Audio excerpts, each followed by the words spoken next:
ما تيجي اقول لكم على اكله لو جربتوها انا متاكده ان انتم مش هتبطلوا تعملوها. بجد يا جماعه رهيبه. تعالوا بينا النهارده مع بعض نعمل في البيت اكله مطاعم حلوه جدا، سهله ولذيذه وطعمها كمان كان في منتهى الجمال. يلا بينا نعمل كفته مشويه في الفرن، وهنعمل جنبها كمان سلطه زبادي، وهنعمل الرز البسمتي المفلفل الجميل اللي احنا شايفينه مع بعض ده. هنحط كمان تحت الكفته كده خضار، هيطلع طعمه حلو جدا. بصوا الجمال اللي قدامنا، شايفين كمان الطبق بتاعنا عامل ازاي؟ بجد يا جماعة أكلة رهيبة جدا، سهلة ولذيذة وكمان وجبة كاملة وحلوة جدا. تعالوا بينا بقى نشوف الطريقة بتاعتنا. عندي نص كيلو من اللحمة المفرومة، ضفت عليه بصلة كبيرة مبشورة وسايبة ميتها دلوقتي على جنب. هضيف بيضة، هضيف كمان معلقتين كبار من البقسماط، نص معلقة صغيرة من الفلفل الأسود ونص معلقة صغيرة من البابريكا. هضيف كمان نص معلقة صغيرة من البيكنج باودر ومعلقة صغيرة كمان من الملح. قلبت بقى اللحمه كده مع بقيه المكونات كويس جدا، وهسيبها بقى ترتاح على جنب كده حوالي بس 5 دقايق. بعد ال5 دقايق هجيب بقى طبق وهبدأ كده اخد من اللحمه بتاعتي، وهعمل كده الكفته بتاعتي على شكل قرصه بالشكل اللي احنا شايفينه مع بعض ده. هناخد كده قطع كلها متساويه قد بعضها، وهعملها كده على شكل قرصه، وهخلص بقى كل الكميه وهوريها لكم دلوقتي بعد ما هنخلصها. طبعا هنا انا كنت مجهزه الصينيه بتاعتي وسايباها كده قدامي على جنب، علشان انزل بقى فيها بالخضار اللي انا مقطعاه ومجهزاه. انا مقطعه بطاطس وطماطم وفلفل وبصل. هنزل كده بالبطاطس والبصل والفلفل، وهسيب كده دلوقتي الطماطمايه على جنب.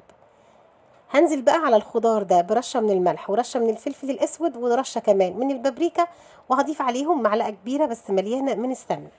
هقلب بقى الخضار مع التوابل والسمنه كويس جدا كده. ومش قادره بقى هنا يا جماعه اقول لكم على ريحه الخضار والتوابل كان عامله ازاي، كانت حلوه جدا.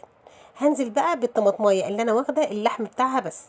انا ما قلبتهاش في الاول كده مع الخضار علشان انا مش عايزه الطماطم بتاعتي تتهري. هقلبها بس تقليبه خفيفه كده، وهجيب بقى ميه البصل، وانا مش ضايفه اي حاجه كده على ميه البصل. هبدأ بقى كده اخد الكفتة وهمسح كده بايدي على الكفتة من مية البصل، علشان كمان مية البصل تدي للكفتة طعم حلو كمان بزيادة. هعمل بقى كل الكفتة بتاعتي بالشكل ده.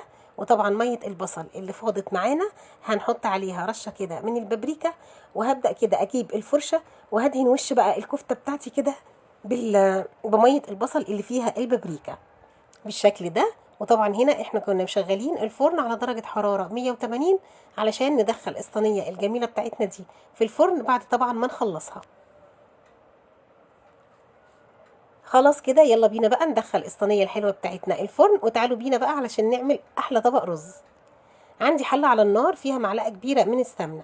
هنزل بقى في السمنة بمكعب مرق الدجاج، وهنزل كمان بعود من القرفة، وهنزل كمان بليمونة مجففة، وهنزل كمان بحبهان وقرنفل. هقلبهم بقى كلهم مع بعض، واول ما الريحه بتاعتهم هتبدا تطلع هنزل عليهم بكوبايتين ونص من الرز البسمتي. طبعا الرز ده انا غسلاه ونقعاه في الميه السخنه حوالي 10 دقايق. هنزل كده بالرز وهقلبه بقى مع التوابل والبهارات دي تقلبتين حلوين كده، وهبدا بقى اضيف عليه بقيه المكونات بتاعتنا. هضيف معلقه صغيره بس مليانه من الكاري، هضيف كمان معلقه ونص من الكركم. هشوح برضو الرز كده مع التوابل، وهضيف بقى عليه المية. انا كنت مجهزة جنبي حوالي 3 كوبايات من المية المغلية. هضيفهم كده على الرز بالشكل ده. وهناخد بالنا بقى عشان الكاري فيه ملح ومرقة الدجاج فيها ملح، فهناخد بالنا من الملح واحنا بنحطه. يعني هنحط حاجة بسيطة من الملح وندوق مية الرز، وبعدين بقى نغطي على الرز بتاعنا ونسيبه علشان يشرب المية بتاعته. بعد ما هيشرب المية هقلبه كده تقلبتين، وهضيف عليه بقى معلقتين من لون الطعام الصحي الاصفر علشان يدي للرز بتاعي لون مزهزه كده وحلو جدا. هنهدي بقى النار خالص على الرز ونسيبه بقى عشان يستوي. تعالوا بينا بقى نعمل سلطة الزبادي. عندي كوبايتين من الزبادي، هضيف عليهم 3 خيارات مبشورين.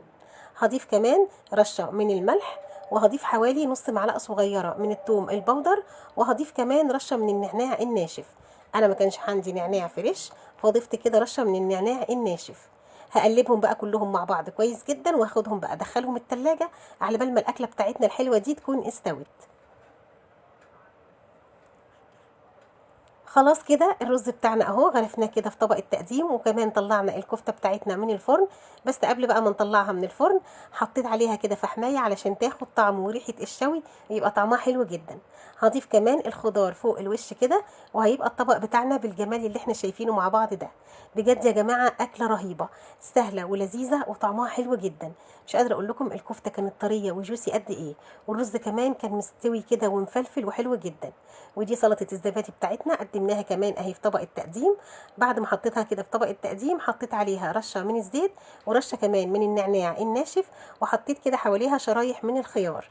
بجد اكله رهيبه سهله ولذيذه، وعملنا اكله مطاعم في البيت في منتهى السهوله. يلا جربوا الاكله الحلوه دي وقولوا لي رايكم فيها ايه، وان شاء الله الطريقه سهله وبسيطه وهتعجبكم. وما تنسوش لو عجبكم الفيديو لايك وشير.